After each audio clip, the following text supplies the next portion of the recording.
All right, the last component to equations is word problems. Next to fractions, word problems are probably the things that, in my experience, students like the least. It's kind of a toss-up between which one they like less, whether it's a fraction, whether it's equation, or a fraction or a word problem. And probably the worst case scenario is a word problem with fractions in them. What I created in working with another teacher was this graphic organizer, and it's a way to help break down the information because it kind of organizes it and takes it step by step. If you try to go directly from the word problem to the equation, you can make careless mistakes, or it can almost seem overwhelming to try and make such a huge leap. So my kind of thoughts on it are, read the problem once just to make sure you understand the words in the problem. There's two things you have to understand when you're reading a word problem is, do you know what the words mean? Like, is there a word you just don't know what it means? And then, do you understand what math you have to do? So my recommendation is read the word problem once just so you know that, hey, I know all these words, I understand them all.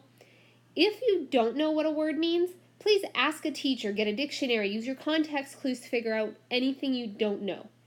You don't want to jump right into the math without making sure that you can read the problems. As you read the problem a second time, then use this graphic organizer. And that is meant to help you figure out what you're trying to find, what operations you're going to need, and then you actually go through and solve the problem. So there's three boxes. The first one is called What Am I Finding? If you're given this box, if the word problem, like in these notes, are written in this box, then what you can do is you can simply just highlight or underline them to determine what you're being asked to find. If you're having to create this on your own, then in here, you just write the question that you're being asked, or statement that you're being asked. Typically, you're going to write down the sentence that has a question mark at the end of it. That's pretty straightforward. The box immediately below that is called Vocabulary and Important Information. This is the box where you will write all the important information, any math vocabulary, anything in the problem that you read that you're like, oh, I need to know that. And then in the big box on the right is your variable and equation. This is where you define your variable, meaning what does x represent? Think back to when we solved the equations. We wrote goal, get x by itself. Well, in word problems, we know that that's going to be our goal, but we have to make sure that is what we're finding, is our variable in the equation really what the question's asking us to find? Because we know there's going to be, or hopefully you're aware that there's going to be times where you solve for one thing and it's really the other, and that you're being asked to find. So by writing out x represents this, it's a chance for you to check and make sure that is what your variable represents really what you're being asked to find. Then you can use the vocabulary and important information, especially the math vocabulary, to help you write the equation. And then from that, you then end up setting up your equation, and then you solve it. Now, anytime you have a let x equal statement, meaning what your variable represents, there should be a numerical answer for that. Okay? So anytime you write let x equal the number of frogs in the pond, that means that that every time I'm asking for just one. But if you go on to say let x equal the number of frogs in the pond, let x plus 2 equal the number of lizards around the pond, well, that means I'm finding two things, so therefore that means I need to find two numeric answers. Now, for this first word problem, I filled in everything for you just so you could sort of get an idea of how it relates back. Now, what we're going to do first is we're just going to read the problem, make sure we understand all the words. When a package of candy is shared among 12 friends, each gets 36 pieces. How many pieces of candy were in the package? So the first thing we do is we read it and we say, is there anything we don't understand? If there are any words that you read that you do not understand, please pause the video and pull up dictionary.com, go get a dictionary, go ask someone, ask a teacher. Please, please, please make sure you note, I don't know what this word means. Now let's go through and we're going to try and figure out what are we finding.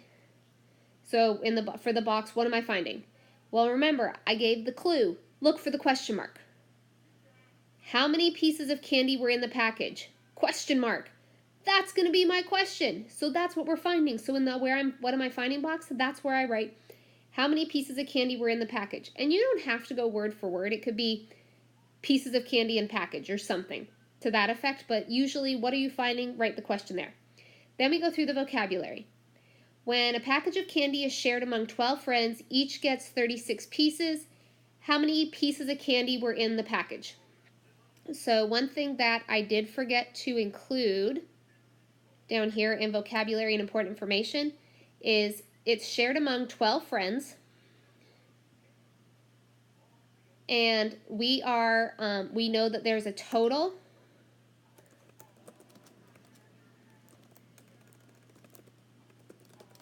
36 pieces. That's important. And we also know that each person gets the same number. Sorry, not a total of 36. Oh, yeah. For each person.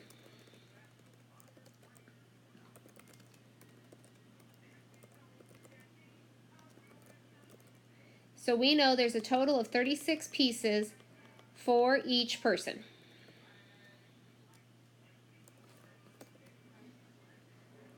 So now that we know this, we can then go on to write our equation. And we see that, hey, we've got to first identify what our variable is. I chose the variable C. Reason is we knew how many pieces of candy, so I said, hey, C is going to be the number of pieces of candy in a package. Pretty straightforward. What I had to do was I had to take the total number, because we don't know what the total number is. I had to divide it by 12 because it told me I was sharing it among 12 friends and that each one gets 36 pieces, so that's the total in this problem. Now, some people may want to write this problem and just do the quick math, 36 times 12 equals C. Let me caution you against that. Your variable should at no point be isolated in your equation. When we're writing this equation right here, notice that it does not start C equals. Do not write equations that start variable equals. Okay?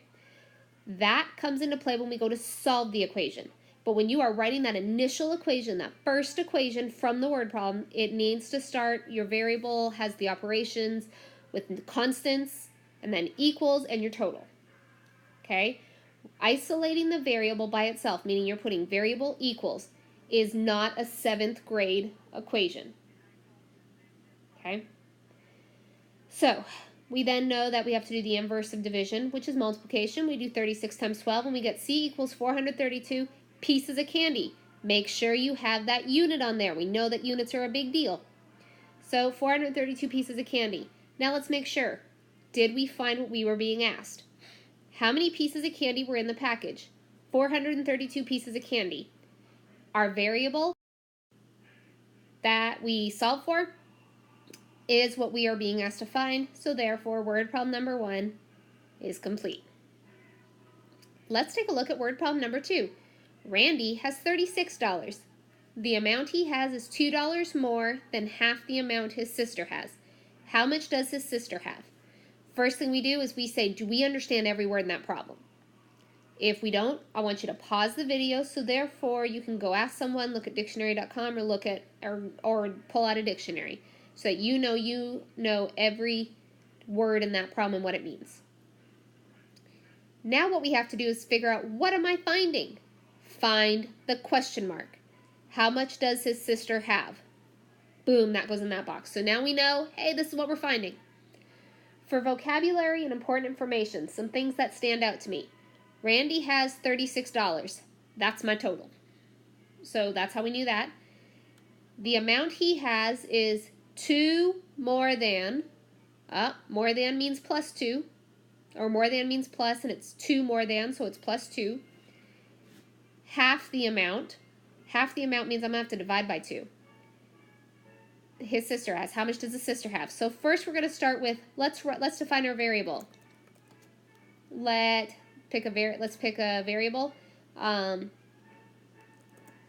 equal amount sister has.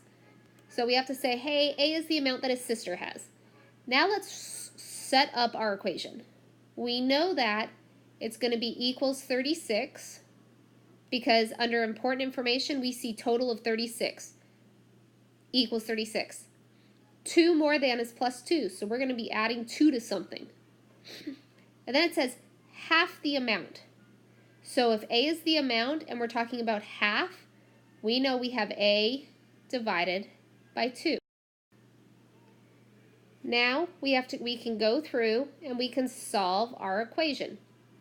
Since we are saying we know we have divide by 2 and plus 2, we look and say, all right, first thing we have to do is make that 0 pair. So we're going to take away 2 from both sides, which leaves us with A divided by 2 on the left, and 36 minus 2 is 34 on the right. Now we do the inverse of division, and we multiply by 2 on both sides, and we get that A is equal to $68. What that means is his sister, A is $68. We know that A is the amount his sister has, and we're being asked to find out how much does his sister have, so therefore we have solved this problem correctly.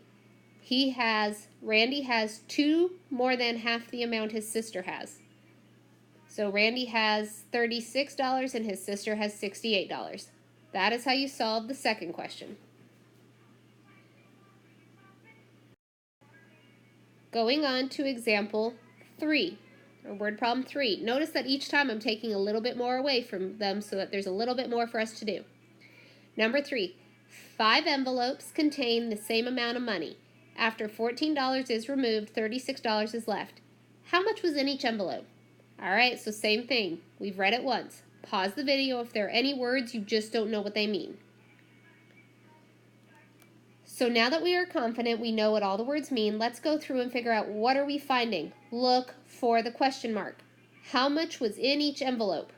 Question mark tells us that's what we're finding. Now let's put this in, let's pull out all of our important information. First thing that stands out is there's 5 envelopes. Okay, so what else do we see? We see 5 envelopes, each contain the same amount of monies. So then we find out that $14 is removed. So that's going to be like minus 14.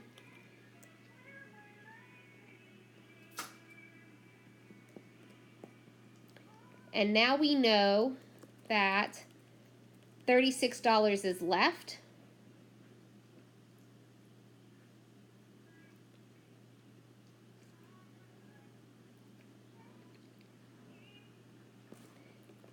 All right, so we have $36 is left. All right. And it says, so we're going to figure out, I'm going to use let A, I'm going to choose to use A again. Let A equal amount in each envelope. Now we can write our equation. After we know it's going to be equals 36. We know that amount because that's our total. And it says that there's $14 is removed, so we know that's a minus 14. And that there's 5 envelopes with the same amount of money. So that's where we get 5A from, because each envelope has the same amount of money, and there's 5 of them. Now we can go through and solve our equation. Make your 0 pair with 14. And we get that 5A. Oh, we make our 0 pair by adding 14 to both sides since we were subtracting 14. And we get 50. We then do the inverse of multiplication. We know that 5A means 5 times A. And we divide 50 by 5. And we get that A is going to be $10. We know that it's dollars because A is the amount in each envelope. We are asked to find how much was in each envelope. A is the amount of each envelope, and A is $10. Therefore, $10 is in each envelope, and that is our final answer.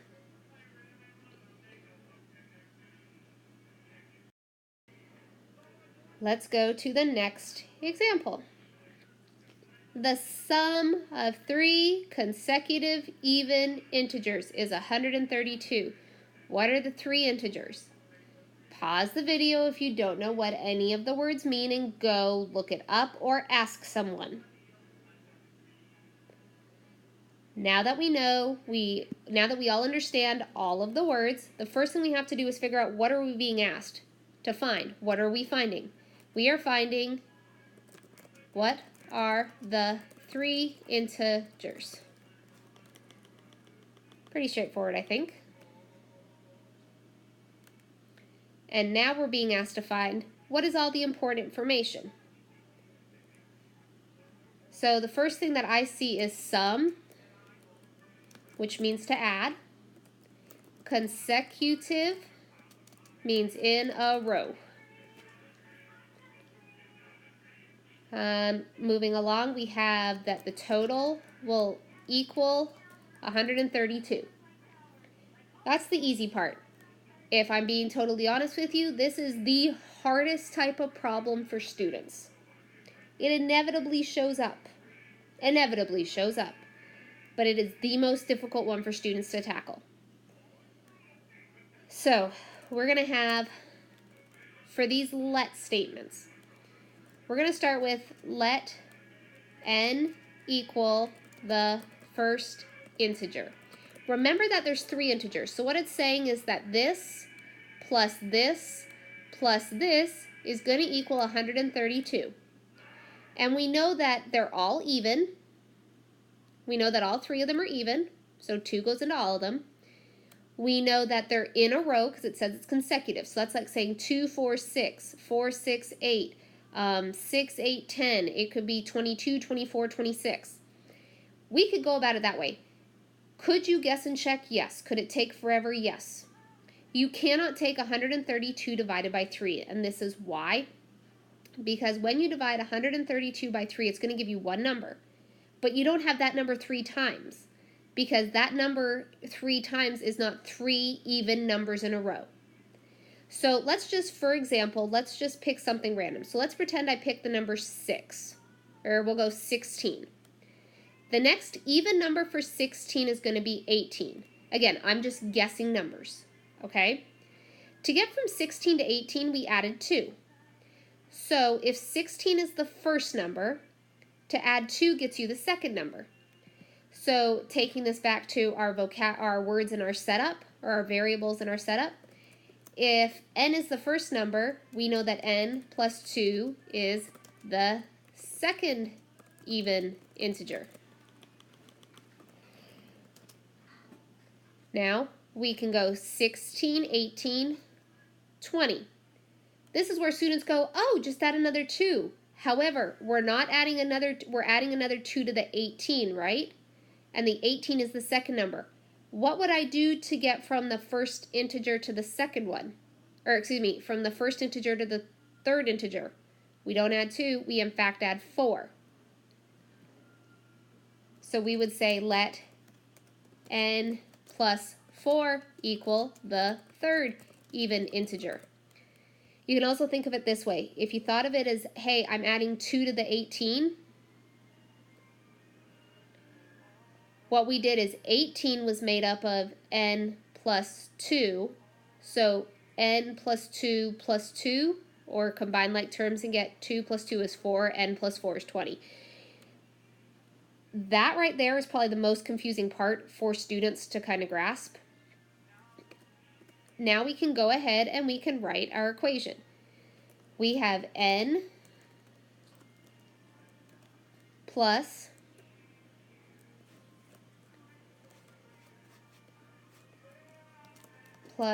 n plus 2 plus n plus 4, because we had to add all 3 integers. The first one is n, the second one is n plus 2, the third one's n plus 4, and we know that when we total it all up, it has to equal 132.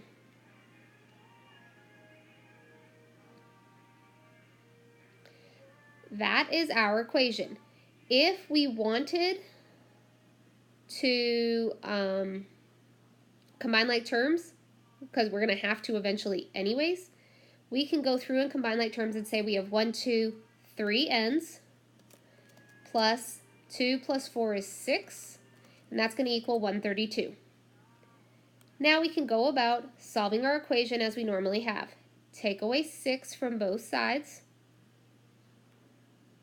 and you get 3n equals 126. And then we can divide by 3 because we do the inverse of multiplication, and we know that 3n means multiplication. And we end up finding out that n is going to equal 42. That means that the first number, the first integer, is 42. To get the second even integer, we would do 42 plus 2, which is 44. To get the third integer, we would do 42 plus 4, and that's going to equal 46. Whenever you're dealing with consecutive integers, you'll probably want to make a note at the bottom that for consecutive integers,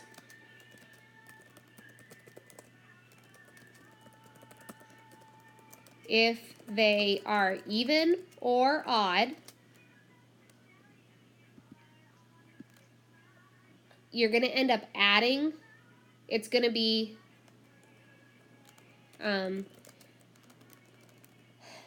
your let n equal statements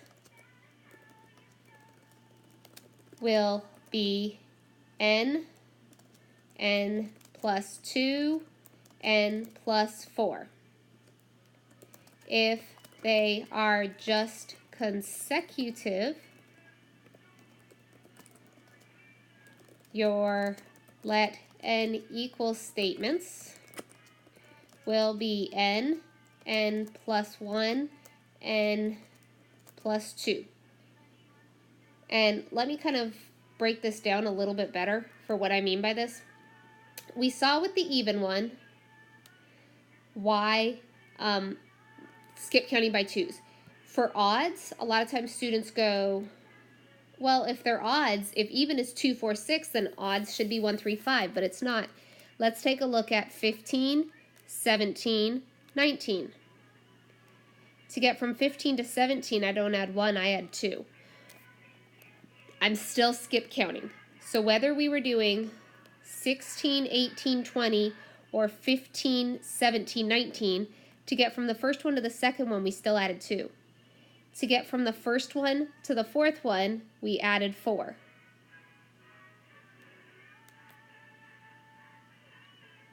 Okay? So that's why even for the even odd ones, we have to do skip counting. And then the reason for the other ones being just in a row, if we have, again, I'm just making up numbers. If we have 23, 24, 25, we're saying that we have 23 plus 1 is 24, 23 plus 2 is 25. Because to get from 23 to 25, we had to add 1 to 24 and then 1 to 25, so plus 2. Just like with 16 to 20, we added 2 to get to 18 and then added 2 to get to 20. That's how you got 4. When we added the odds, we had the consecutive odds. We added 2 to get to 17, 2 to get to 19. That's why we say we added 4 to get to 19. So please make that note. If you haven't written that statement down, please, please, please make note of it somewhere, because inevitably this will show up, and inevitably students always mess this up.